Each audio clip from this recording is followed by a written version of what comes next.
Tapi kucing itu yang dimaksud badannya, air liurnya.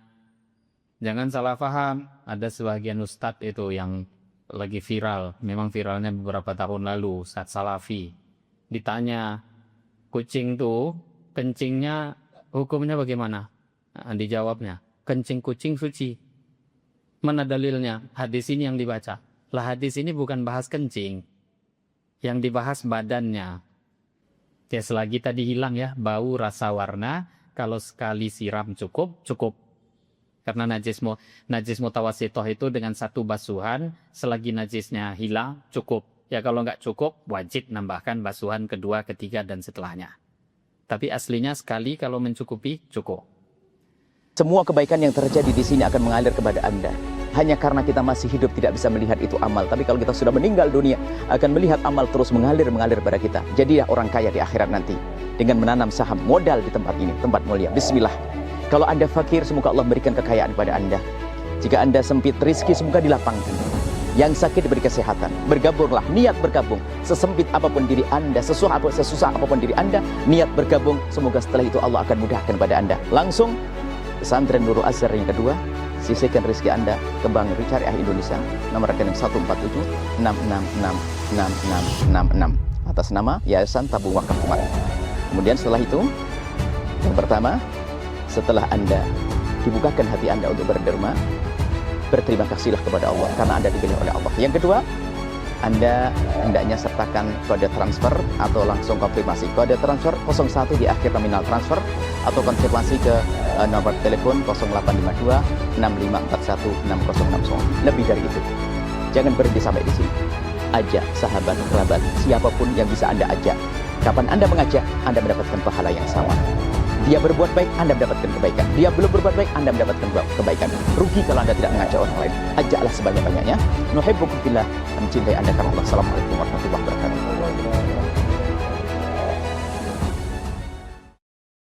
Di malam hari ini kita masuk dalam hadis yang ke-9, bab Toharoh, hadis yang ke-9.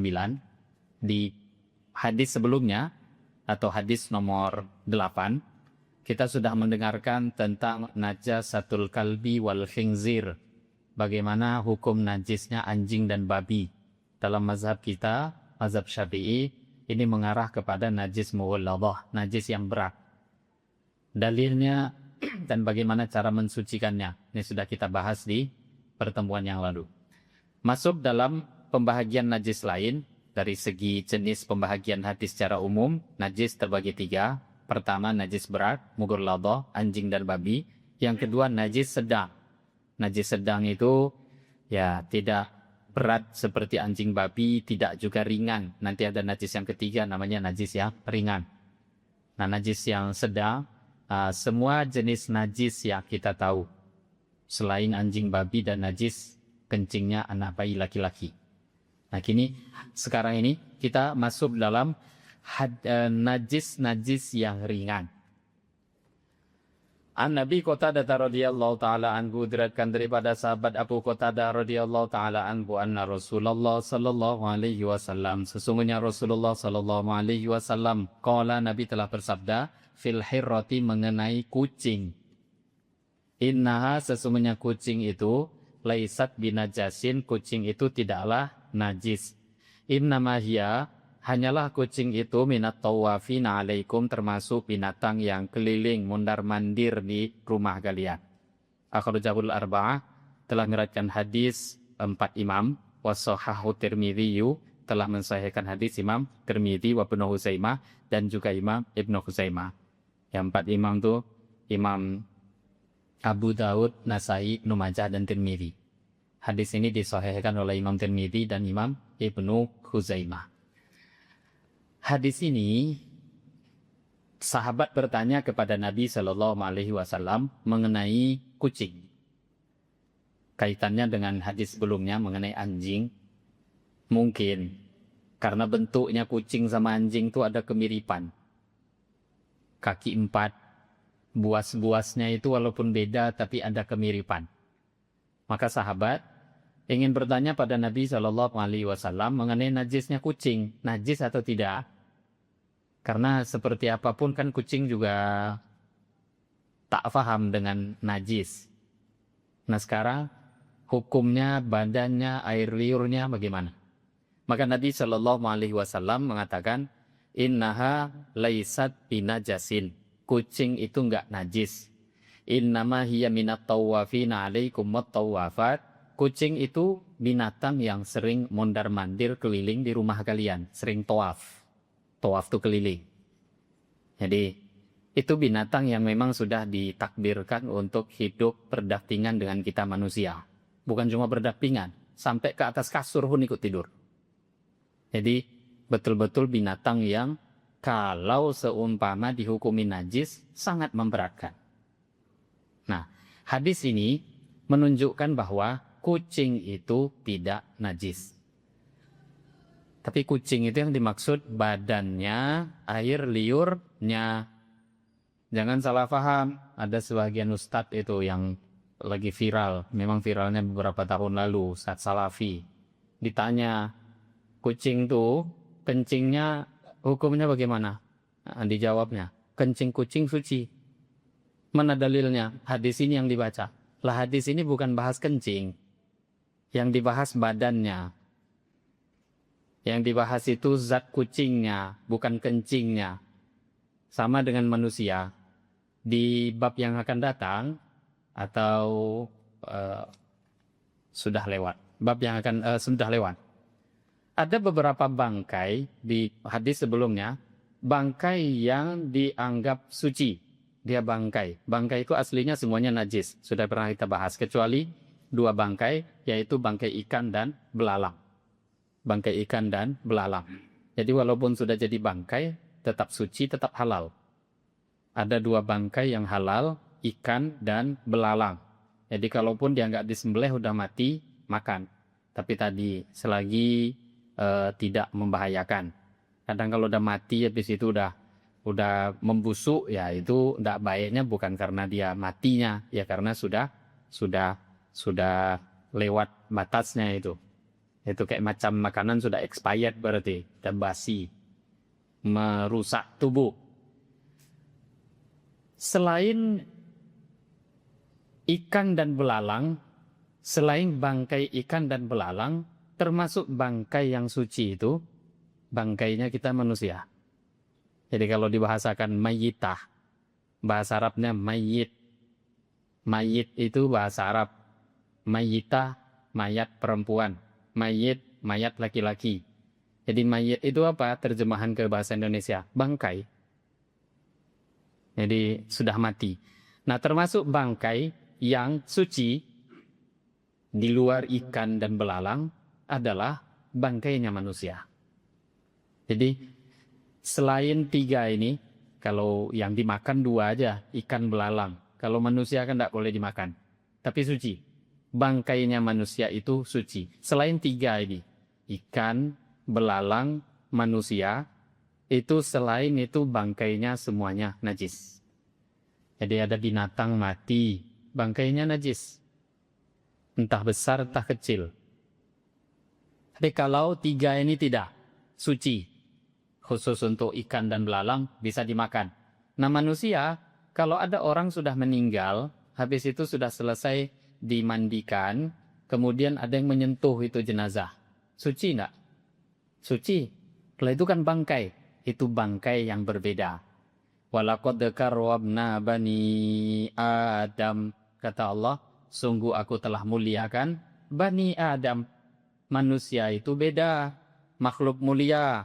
Semulia-mulia makhluk manusia. Maka bangkainya manusia itu beda dengan bangkai yang lain. Suci. Walaupun dia nggak Islam. Oh ini kalau dia Islam suci, kalau nggak Islam najis. Enggak. Walaupun dia nggak Islam. Karena di sini perginya Bani Adam, keturunan Nabi Adam, manusia. Bukan cuma Islam tak Islam. Di sini bukan bab Islam tak Islam. Nggak Islam pun dia, kalau meninggal dunia, jasadnya suci. Nah, ketika jasad manusia dikatakan suci, apakah kencing dengan beraknya jadi suci? Enggak. Jadi yang suci itu cuma badannya kita, air liurnya manusia. Nah, itu suci. Nah sama dengan hadis ini gagal fahamnya. Ketika Nabi mengatakan, innaha laisat binajasin. Ketika Nabi ditanya, kucing itu suci apa enggak? Maka kata Nabi, kucing itu enggak najis. Enggak taunya, karena enggak mau ikut ulama. Dia bilang, semuanya suci yang keluar dari kucing, termasuk tai dan kencingnya. Itu kan gagal paham. Jadi, untuk najisnya yang lain, manusia yang seutama-utama makhluk saja, kita manusia ini, seutama-utama makhluk saja, itu kencingnya najis, apalagi selain manusia. Nah yang lucunya, dia cuma menfatwakan itu yang suci cuma kencingnya, kalau beraknya tetap najis. Jadi, tai kucing najis, kencing kucing suci. Nah ini karena tak mau menengok. Dia keluar daripada fatwa 4 mazhab. Nah hadirin hadirat rahimakumullah. Maka kucing itu suci dari segi badannya. Dari segi badan. Jadi kalau sentuhan dengan kucing, kucing disiram sekalipun badannya basah, kita sentuhan dengan kucing aman. Sedang sholat, habis itu kucing ngelus-ngelus kita dengan badannya, nggak ada masalah. Kenapa? Innaha minat tawafina alaikum wat tawafat. Kucing itu memang nggak bisa dihindari. Memang binatang yang hidup di sekitar kita. Bahkan tempat-tempat di rumah kita tuh ditidurinya semua. Kemudian hadirin hadirat rahimakumullah. Kencing kucing kalau ada, kalau kita nggak tahu, ya nggak tahu namanya nggak tahu, gimana mau dihukumi. Tapi kencing kucing itu kan ada bau. Kalau terus memang di situ ada baunya, ya siram. Walaupun kita nggak nengok kucing ada kencing di situ, tapi baunya ada, ya ada kencingnya berarti. Jadi najis tuh ketahuan dengan 3. Bau, rasa, warna. Salah satu dari 3 ini ada, ya najisnya ada. Itu bukan cuma urusan kencing kucing, kencing orang juga. Kencing orang itu kan ada baunya. Kok ariang di sikoyo kata dia. Pesing. Itu kencing orang, walaupun tidak Anda tengok orang atau kencing di situ. Terus gimana cara mensucikannya? Siram aja. Sekali siram, selesai. Kalau kena motor ya disiram sekali, kalau kena sepeda disiram sekali, itu cukup menghilangkan najisnya. Kucing, terkadangan kita melihat dia baru memakan bangkai atau hewan, contoh tikus. Nah, terus gimana ini? Selepas itu, bagaimana cara menghukuminya? Kadang kan kita dijilat kucing pula. Nah, ini dalam fikih ada detail-detail pembahasan ini. Jadi kalau kucing habis makan tikus, kalau dari selesai dia makan tikus di depan mata kita, dia belum menghindar dari kita dan belum mandi kucing, belum dia hilangkan, maka dia masih dihukumi najis. Kok kita dijilatnya lepas itu ya tangan kita yang kena itu najis, ya perlu kita suci. Tapi kalau sudah kucing itu menghilang dari pandangan kita, sekiranya dia sudah biasa membersihkan diri dengan caranya dia, kan mandinya dia dengan mandinya orang beda, mandi kucing. Dengan cara dia membersihkan diri, menghilang dari pandangan kita, seukuran dia sudah membersihkan diri, kok muncul lagi, langsung dihukumi suci. Ya memang dihukumi ringan. Ini kucing. Sedikit pembahasan melebar tentang bulu kucing. Hadis di nomor hadis 13 nanti. Enggak apa-apa kita pengulangan di hadis nomor 13. Karena berkaitan dengan kucing kita bahas sekarang. Bagaimana hukumnya bulu kucing? Bulu-bulu binatang. Ini nanti di hadis 13 ada pembahasan, kita ulang kembali nanti di hadis nomor 13. Apa hukumnya bulu-bulu binatang? Binatang itu Bapak Ibu, bulunya tergantung binatangnya ditengok ketika dia hidup. Jadi binatang itu kan ada kalanya dia hidup, ada kalanya mati. Kalau binatang itu hidup, maka hukum bulunya itu selagi masih nempel di binatangnya sama dengan hukum binatangnya. Jadi kalau binatangnya itu suci, bulunya nempel di binatangnya, maka bulunya juga suci. Kalau binatangnya najis, maka bulunya juga najis. Sekarang, kalau bulunya itu terpisah dari binatangnya, nah ini beda hukum. Kalau sudah terpisah dari binatangnya, tengok. binatangnya itu aslinya halal dimakan atau tidak. Kalau binatangnya itu binatang yang halal dimakan, terpisah pun daripada binatangnya, bulunya tetap suci. Bulu domba, bulu kelinci, itu kan halal tuh kelinci. Di kita dimakan di Pekanbaru nih. Ada juga ya. Kalau di Jawa dimakan orang nih. Di Pekanbaru entahlah. Sumatera agak jarang. Agak gimana-gimana rasanya. Kayak macam makan kucing kata orang. Padahal kan dia bukan kucing. Tapi kalau dari segi halalnya kelinci halal. Yang makan pembahasnya nanti bulunya. Nah, bulunya kelinci. Lepas dari kelincinya, suci. Domba, walaupun lepas dari domba binatangnya, suci. Makanya domba itu kan dicukur. Dombanya masih hidup, bulunya udah diolah. Apa hukumnya? Suci. Kalau binatang yang suci tapi tak halal dimakan, kok bulunya terpisah dari binatang tadi, maka bulunya dihitung bangkai. Nah banyak ini. Contohnya apa? Ya pembahasan kita sekarang kucing. Kucing tuh bulunya suci kalau masih nempel di kucingnya. Tapi kalau sudah terpisah, itu dalam hadis nanti nomor 13. Di hadis nomor 13, Nabi SAW bersabda, "Ma quti'a minal bahima wa hiya hayyatun fahuwa mayyit." Apa-apa yang lepas, yang terpotong, yang lepas daripada hewan, sedangkan hewan itu masih hidup, maka yang terlepas itu dihitung bangkai. Ini hadisnya nih. Binatangnya suci, tapi karena sudah terlepas, maka dihitung bangkai. Itu bukan cuma bulu, semua yang lain. Contoh, kok ada orang agak gila deh. Sapi masih hidup, dipotongnya kaki sapi itu. Kalau kakinya sapi aja dipotong kan sapinya masih hidup. Nah sekarang potongan kaki itu halal nggak dimakan? Ya, sapinya masih hidup nih. Dicicil lah dulu, kakinya aja dipotong dulu. Kaki yang satu lagi dipotong, ekornya aja lah dulu. Ketika binatangnya hidup, yang terpisah dari binatang itu dihitung bangkai. Kalau ingin menghalalkan, sembelih. Kalau ingin menghalalkan binatang yang halal itu pun, binatang itu zatnya halal, kalau ingin halal disembelih. Kalau nggak disembelih, mati semua jadi bangkai. Sapi halal kalau disembelih. Kambing halal kalau disembelih. Nah sekarang, binatangnya suci tapi tak halal, apalagi yang tadi halal saja, itu beresiko. Kecuali bulu.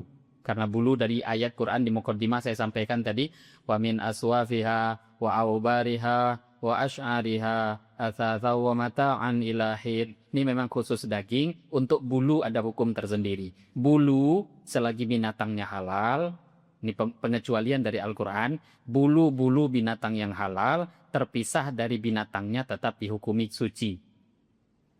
Bulu-bulu binatang yang halal. Nah kucing itu nggak halal dimakan. Dia haram, termasuk jenis binatang buas. Jadi haram dimakan. Nah ketika bulu-bulu kucing itu terpisah, maka dihukumi najis. Nah tapi, najis itu nanti ada perincian Bapak Ibu. Najis itu ada kalanya ma'fu, ada kalanya tidak. Najis itu bisa jadi ma'fu. Nah kucing aslinya najis. Tapi kalau memang masih batasan-batasan normal, bulu-bulu yang nempel di lantai, di kursi, di tikar, di karpet, kalau selagi masih bulu itu normal, sedikit, dimaafkan. Tapi kalau sudah bisa pula dibuat bajunya itu udah banyak itu tidak dimaafkan, dihitung najis tanpa dimaafkan. Maka kita perlu perhatian. Yang melihara-melihara kucing ya bersihkanlah, dibuang. Nampak, bersihkan. Kalau terlalu banyak, tidak dimaafkan karena dihitung itu bangkai. Nah kalau sedikit, walaupun bangkai, tapi dimaafkan. Jadi kucing itu binatang yang suci kata Nabi, tapi suci itu zat badannya, air liurnya, bukan kencing dan peraknya. Jangan salah faham seperti orang-orang yang gagal faham tadi, yang tak mau mengikuti apa-apa yang disampaikan para ulama. Hadis nomor 10. An Anas bin Malik radhiyallahu taala anhu, daripada sahabat Anas bin Malik radhiyallahu anhu, beliau berkata, Ja'a A'rabiyun, telah datang satu orang A'rabi. A'rabi ini orang Arab dusun. Fabala fi ta'ifatil masjid, orang itu pun kencing di pojokan masjid. Fazajarahun nas, maka orang-orang pun membentaknya. Orang-orang di sini sahabat. Fanahahum Rasulullah sallallahu alaihi wasallam, Nabi pun cegah, Nabi pun larang, jangan dimarahi. Falamma qadha baulahu, ketika sudah selesai dia kencing, amara an-nabiyyu sallallahu alaihi wasallam bidanubin min ma', Nabi menyuruh untuk diambil satu gayung air, fauhriqa alai, kemudian disiramkan di atasnya. Muttafaqun alai. Hadis ini disepakati oleh Imam Bukhari dan Imam Muslim. Bukhari Muslim muttafaq alaih. Ini juga masih dalam bab najis mutawassithah, najis sedang. Di antara bentuk najis juga kencing. Nah di sini yang diberi contoh memang kencing manusia, tapi tadi kencing manusia aja najis, apalagi selain manusia. Karena kita ini punya level makhluk level tertinggi. Manusia tuh level paling hebat. Nah yang paling hebat aja najis, masa kucing tidak? Jadi itu, mana dalilnya nak kencing kucing? Jelaslah najis. Kencing manusia aja yang semulia ini najis, apalagi kucing. Jadi najis, kencing itu najis, dan cara mensucikannya cukup disiramkan air. Nah kalau kejadian kasusnya seperti kejadian yang menimpa Nabi dan sahabat, Masjid Nabawi itu dulu ketika Nabi hidup masih tanah. Datanglah orang Arab dusun, kencing di pojok masjid. Masjid kencing, sama sahabat dibentak. Nabi larang. Kenapa dilarang? Kalau dilarang berbahaya. Terjadi resiko yang jauh lebih buruk. Dia sudah mengotori, menajiskan masjid, iya. Tapi kalau dibentak, kencingnya aslinya satu tempat, akhirnya kan lari-lari kencingnya nanti. Malah menjadi tersebar. Nah ini Nabi mengajarkan kepada kita, orang itu Bapak Ibu, ada namanya orang yang pintar. Orang pintar cerdas itu bukan orang yang pandai memilih baik dengan buruk. Kalau pandai memilih baik dengan buruk itu bukan cerdas, namanya mumayyiz. Anak umur 7-8 tahun harus tahu baik buruk. Harus pandai milih, ini bagus, ini tidak bagus. Itu anak umur 7 tahun namanya mumayyiz. Tapi kalau orang cerdas, itu harus pandai memilih mana yang baik dan mana yang lebih baik. Atau ketika terjadi dua perkara, buruk dengan perkara buruk kumpul di satu waktu. Nggak bisa dihindari, harus dipilih. Maka ada kaidah, akhaffud dararain. Pilih keburukan yang resikonya lebih kecil. Ini kalau dimakan, ini kalau nggak makan mati. Tapi kalau dimakan haram. Wah, ini kan dua-duanya nggak baik ini. Sedang kelaparan. Kelaparan yang tingkat parah, bukan macam kita. Kita ini kan kadang kalau lapar itu belum makan siang, sore dah lapar. Itu bukan lapar itu. Kalau belum makan sehari namanya puasa. Kalau sahabat dulu namanya lapar itu ganjal perut, tidak makan 3 hari, nggak makan 4 hari, itu baru lapar. Kalau kita lapar bahasa kita beda. Jadi dalam bahasa fikih kalau ada orang kelaparan, maknanya itu kalau nggak makan mati. Di depannya yang ada cuma makanan haram. Babi mungkin. Ini kalau dimakan haram. Kalau nggak dimakan mati. Nah ini kan dua hal buruk terjadi di hadapan. Mesti milih. Nah orang cerdas, akhaffud dararain. Ambil perkara buruk yang paling kecil resikonya. Mati dengan haram, itu sama-sama buruk. Nah resiko terkecilnya itu haram. Ambil yang haram. Dan pada waktu itu nggak jadi haram. Ad-darurat tubihul mahdurat. Kalau sudah sampai darurat, yang haram-haram jadi halal. Tapi yang namanya darurat dalam kondisi tadi kan mati. Nah ini, di sini juga Nabi mencontohkan dua hal yang sama-sama buruk. Kalau kencing di masjid, buruk. Tapi ini udah terlanjur ini. Kalau dibentak, bisa kencing berjalan, bisa kencing berlari dia. Aslinya cuma satu titik saja yang najis, itu bisa-bisa satu masjid nanti najis malah bingung di mana najis yang lain. Akhirnya susah untuk disucikan. Maka ketika sahabat marah, itu Nabi katakan jangan, biarkan. biarkan sampai selesai. Setelah selesai baru diurus. Baru diurusnya. Ada hadis yang dalam riwayat lain ketika dibentak-bentak itu baru kemudian Nabi memberi teguran tapi dengan lembut, dengan penuh kasih sayang. Akhirnya dia pun berdoa, Allahumma arhamna Muhammadan wala tarham ma'ana ahadan. Karena nengok akhlaknya Nabi luar biasa, orang Arab Badui ini pun doa, ya Allah, rahmati aku dan Muhammad saja, yang lain gak usah dikasih rahmat. Karena dibentak sahabat kan. Nah Nabi tegur, jangan begitu. Laqad tahajjarta wasi'an, kata Nabi, engkau telah membatasi satu perkara yang sangat luas. Rahmat Allah itu terlalu luas kok kamu batasi. Cuma ini tadi ini namanya orang kampung, orang dusun, orang pedalaman. Nah, di sini menunjukkan najisnya kencing. Semua jenis kencing itu najis. Semuanya. Termasuk kucing. Yang kata orang tadi itu najis. Kucing pun termasuk najis. Nah, cara mensucikannya, kalau memang di tanah, seperti kasus dalam hadis ini, cukup diambil air, disiramkan di atas tanahnya. Nanti kan meresap ke bawah. Itu suci dengan sendirinya. Ya, selagi tadi hilang ya, bau, rasa, warna, kalau sekali siram cukup. Karena najis mutawasitoh itu dengan satu basuhan, selagi najisnya hilang, cukup. Ya kalau nggak cukup, wajib nambahkan basuhan kedua, ketiga, dan setelahnya. Tapi aslinya sekali kalau mencukupi, cukup. Ini berbeda dengan mazhab Imam Abu Hanifah. Imam Abu Hanifah agak berbeda, beliau mensyaratkan kalau di tanah itu perlu dikeruk. Jadi macam diputar gitu. Setelah silam diputar lagi. Tapi dalam mazhab kita Syafi'i menggunakan hadis tadi, amaron nabiyyu bidanubin min ma'in fa'uhriqu alai. Nabi cuma menyuruh ambil air satu gayung kemudian disiramkan di atasnya. Itu langsung menjadi suci. Nah, itu juga najis-najis yang lain. Selagi sudah nampak hilang itu bau, rasa, warna, cukup disiramkan sekali, maka tempat itu dihitung suci. Hadis nomor 11, An Ibnu Umar, daripada sahabat Ibnu Umar radhiyallahu taala anhu qala, beliau telah berkata, qala Rasulullah sallallahu alaihi wasallam, Rasulullah sallallahu alaihi wasallam telah bersabda, uhillat, telah dihalalkan lana bagi kita, maitatan, dua bangkai, wadamani, dan dua darah. Fa ammal maitatan, adapun dua bangkai yang halal, fal jarat, yaitu belalang, wal hutu, dan ikan. Wa ammad daman, adapun dua darah yang halal, fal kabid wat tihal, hati dan limpa. Ada dua bangkai yang halal, ada dua darah yang halal. Bangkai yang halal itu bangkai ikan dan belalang.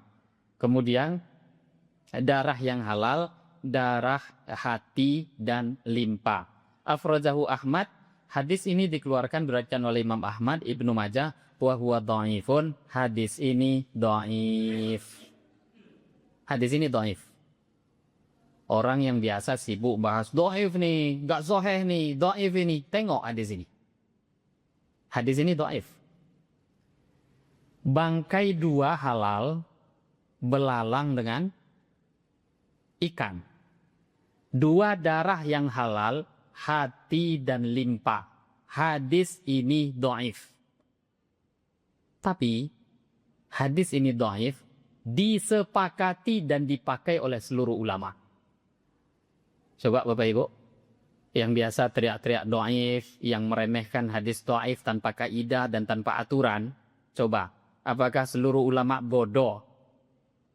Jelas dhaif loh, kenapa kalian pakai? Apakah begitu kita mengatakan pada mereka? Kita yang bodoh. Jadi ternyata tak cukup hanya dengan sahih saja atau dhaif saja, baru kemudian langsung ngambil dalil. Enggak, hadis ini dhaif, tapi ijma'nya ulama ini dipakai. Perlu diketahui, 4 dalil hukum yang disepakati. Dalil hukum lebih dari 4, tapi yang disepakati 4 ini. Apa itu? Quran, hadis, ijma', qiyas. Jadi kalau dalil ditanya, mana dalilnya? Enggak mesti Quran, hadis, ijma' itu dalil. Jadi kalau dibuat ini. Itu bangkainya ikan itu suci. Ikan tuh kalau mati tetap halal. Belalang kalau mati tetap halal. Mana dalilnya? Dibacanya hadis. Dhaif itu. Gak bisa jadi dalil. Tapi ternyata tidak hanya dari segi dhaifnya. Ijma yang dipakai oleh para ulama. Jadi ya untuk sekedar tahu perlu. Cuma jangan gara-gara sedikit baru belajar hadis. Apa ini dhaif ini? Anda nggak tahu bagaimana cara menerapkannya. Ada aturan-aturan yang perlu kita ketahui yang kadang itu belum bidang kita. Sibuk mengatakan dhaif, nggak tahu dalil yang dia pakai pun dhaif. Nah, terbukti walaupun Bapak Ibu memang Allah beri aturan-aturan karena agama ini datangnya dari Allah. Coba bayangkan kalau macam kambing, sapi, onta, kuda, binatang-binatang halal itu kan memang mudah hidupnya di darat. Yang dijual di pasar itu kalau jenis ikan kan hampir semuanya mati, walaupun segar. Ikan laut tuh ada yang hidup di tempat kita. Nggak ada yang hidup. Coba pergi ke pasar, ada yang hidup? Nggak ada. Segar, iya. Karena kebetulan dieskan, jadi baru ditangkap langsung dibekukan. Sampai ke sini pun masih beku. Ya, segar, tapi bangkai. Nah, terus gimana itu kalau cuma pakai dalil hadis begini, dhaif. Ternyata ijma yang dipakai oleh para ulama tentang kehalalan dua bangkai tadi. Ini perlu diperhatikan. Jadi ada orang zaman sekarang tuh nggak mau pakai ijma, nggak mau pakai kias. Itulah karena nggak mau bermazhab.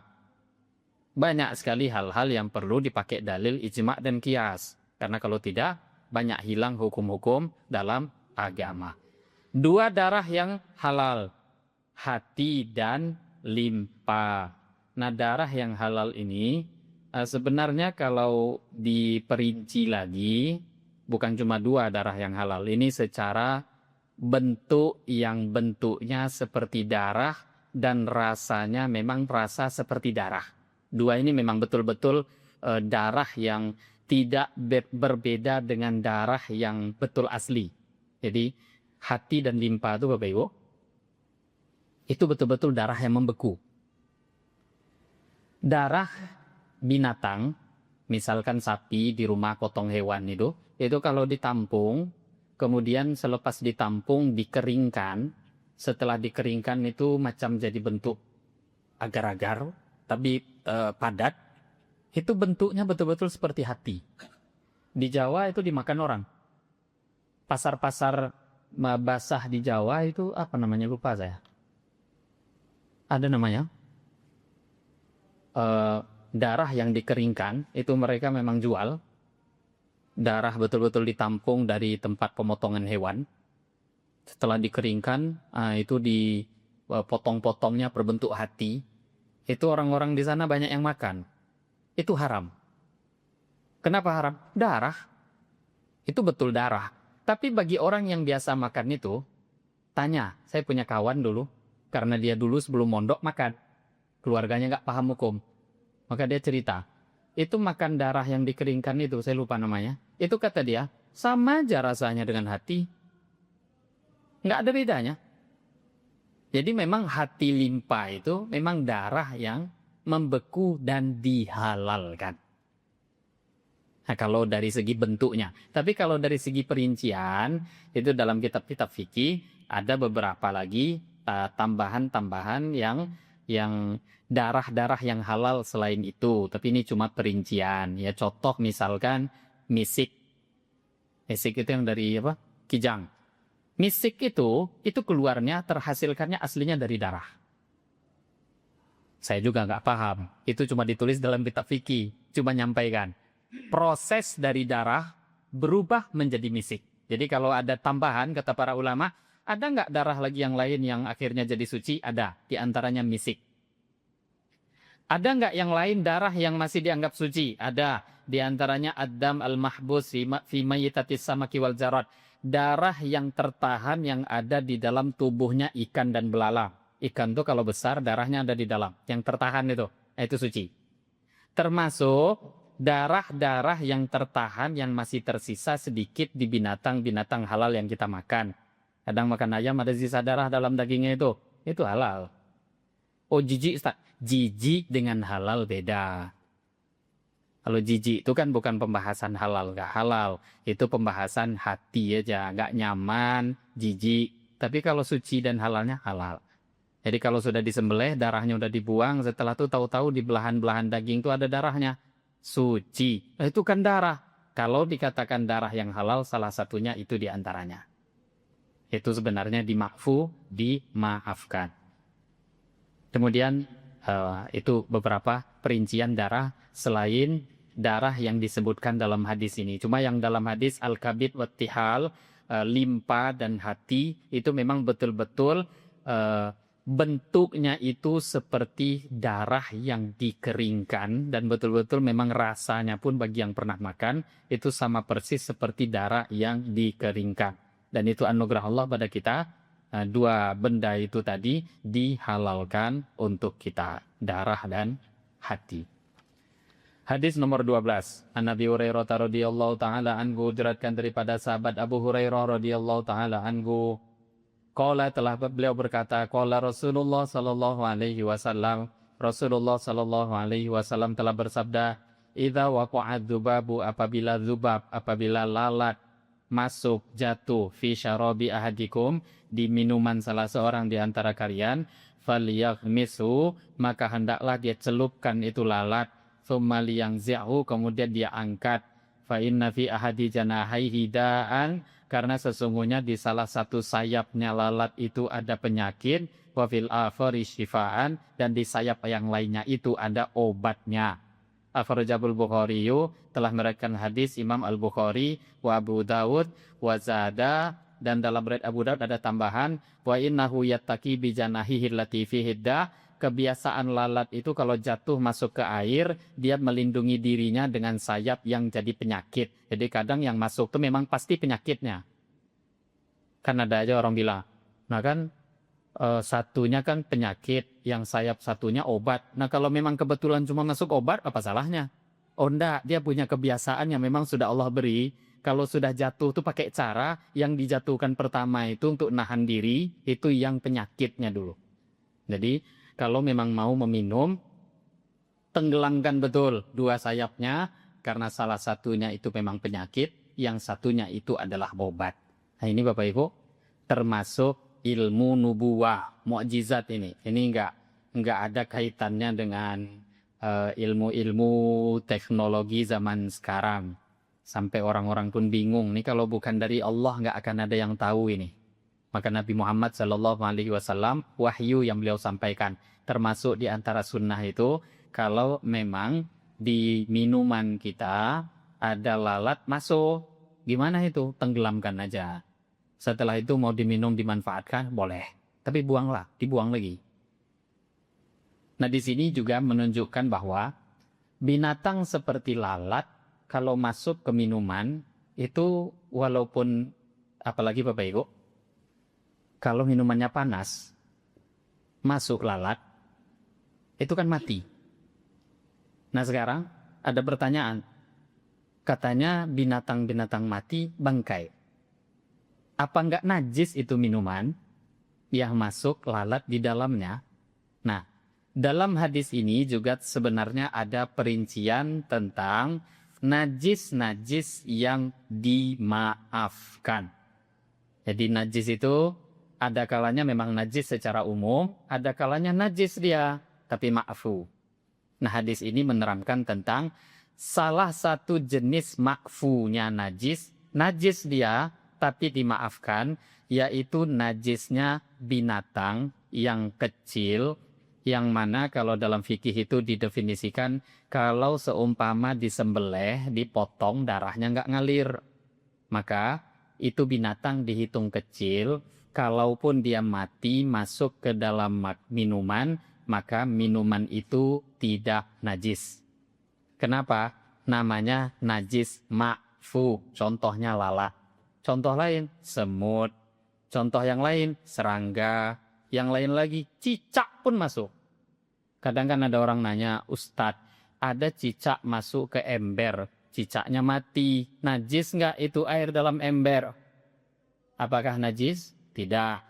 Kenapa nggak najis? karena cicak itu termasuk binatang kecil yang dimaafkan. Tapi kalau cicaknya sebesar komodo itu bukan cicak. Itu buaya itu. Jadi binatang kecil yang seumpama disembelih itu darahnya nggak ngalir. Walaupun Bapak Ibu, ini najis-najis ma'fu, najis dia tapi dimaafkan, ini pun ada syarat. Najis-najis ma'fu yang dimaafkan itu, najis kecil yang dimaafkan, ada 2 syarat paling tidak yang perlu dipenuhi. Yang pertama, tak ada unsur kesengajaan. Jadi kalau misalkan jelas ada bangkai lalat di luar gelas, kita ambil, masukkan ke gelas minum, itu namanya sengaja. Semut jelas mati di luar, kan jadi bangkai diambil, dimasukkan ke minuman, najis itu minuman. Jadi masuknya ke dalam bukan karena kesengajaan kita. Ini yang pertama, kalau najis itu ma'fu memang dimaafkan. Yang kedua, najis ma'fu itu memang ma'fu dimaafkan kalau air yang kemasukan najis ma'fu tadi tidak terjadi perubahan. Tidak berubah bau, rasa, warna. Bau, rasa, warna, nggak berubah. Tapi kalau berubah, walaupun yang masuk itu najis ma'fu, maka air itu menjadi najis. Contoh, air 1 ember, kemasukan cicak, tahu-tahu airnya bau bangkai. Nah, kata ustadznya kemarin itu najisnya ma'fu. Iya ma'fu, kalau nggak berubah.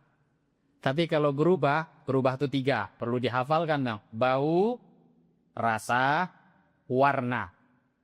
Salah satu aja berubah, najis dia. Jadi ma'fu itu pakai syarat. Kalau dia 3 ini memang tak berubah, maka berarti tinggal diambil benda makhluk kecil itu dibuang aja keluar, airnya tetap suci, mensucikan. Tapi kalau berubah baunya, berubah warnanya, berubah rasanya, maka dia tidak ma'fu lagi, tidak dimaafkan. Ini 2, 3, 4 hadis yang bisa kita baca lanjutan dari kitab Bulughul Maram min Adillatil Ahkam. Sebenarnya hadis ke-13 ini hadis terakhir dalam bab ini. Ini pun sudah kita baca tadi tentang makuti'a, apa-apa yang terlepas daripada binatang, maka yang terlepas itu dihukumi bangkai. Itu sudah kita baca juga. Sebelum kita tutup, ini ada beberapa menit waktu sebelum masuk sholat isya. Ada mungkin yang mau bertanya di antara Bapak Ibu? Kalau ada yang mau bertanya, dipersilahkan. Ada pertanyaan mungkin? Baik, dalam bab yang kita bahas atau di luar tema? Ya. Pertama, yang lali hadis kencing kucing. Ada orang mungkin kencing bayi ketika wanita dipakai oleh madrasah. Apakah cukup dibersihkan sekali siang saja? Kalau misalnya baunya tidak hilang, apakah sudah suci? Najis bayi dengan najisnya kucing beda status. Kalau najis bayi itu statusnya najis mukhafafah, bayi laki-laki ya. Nanti najis ada 1 lagi, najis mukhafafah, najis ringan. Najisnya anak kecil, bayi laki-laki, syaratnya mesti laki-laki, di bawah umur 2 tahun, belum makan minum apapun kecuali ASI, air susu ibu. Nah itu nanti kencingnya namanya mukhafafah. Tidak wajib dialirkan air, bisa dicipratkan air untuk mensucikannya. Tapi syaratnya mencipratkan air itu, air yang dicipratkan itu memang lebih banyak daripada najisnya. Itu biasanya kalau cuma terkena sedikit-sedikit di baju. Ini kan anak udah pakai pempes, habis itu tahu-tahu jebol, apa kok jebol, ada tembus. Nah kan terkena baju sedikit bahkan udah kering. Cuma kita tahu, oh ini di ujung baju ini kena tadi ini. Cuma udah kering, maka bisa ambil air cipratkan. Kalau namanya cipratkan kan jelas air yang kita cipratkan lebih banyak. Tapi kok memang anak tuh kencing betulan, tertampung 1 gelas pula. Nah itu nggak bisa, harus dicuci. Jadi mencipratkan itu mesti lebih banyak, yang dicipratkan airnya lebih ghalabah, lebih banyak air yang dicipratkan daripada kencingnya. Nah ini beda status dengan kencing kucing. Kalau kencing kucing masuk status kencing itu najis mutawassithah, najis sedang, sama dengan kencing kita manusia. Nah jadi nggak bisa dicipratkan. Ya kalau memang di baju ya dibasuh sekali. Sekali itu kalau memang sudah hilang bau rasa warna cukup. Tapi kok masih ada bau, tambahkan 2 kali. Kok masih baunya ndak hilang, 3 kali. Itu bukan cuma kencing kucing, kencing orang pun sama. Tapi tentulah pakai bantuan sabun supaya hilang tuh baunya. Ya kalau pakai bantuan sabun, itu biasanya sekali mencukupi. Jadi kalau sudah sekali siram, itu langsung suci. Ada pertanyaan lain? Saya kira cukup. Sudah masuk waktu sholat isya. Demikian mungkin yang bisa kita bahas di malam hari ini. Semoga berfaedah. Lebih kurang mohon maaf. Kita tutup dengan doa kafarah majlis. Subhanallah wa bihamdihi. Subhanakallahumma wa bihamdika. Asyhadu an la ilaha illa anta astaghfiruka wa atubu ilaik. Wabillahi taufiq wal hidayah. Wassalamualaikum warahmatullahi wabarakatuh.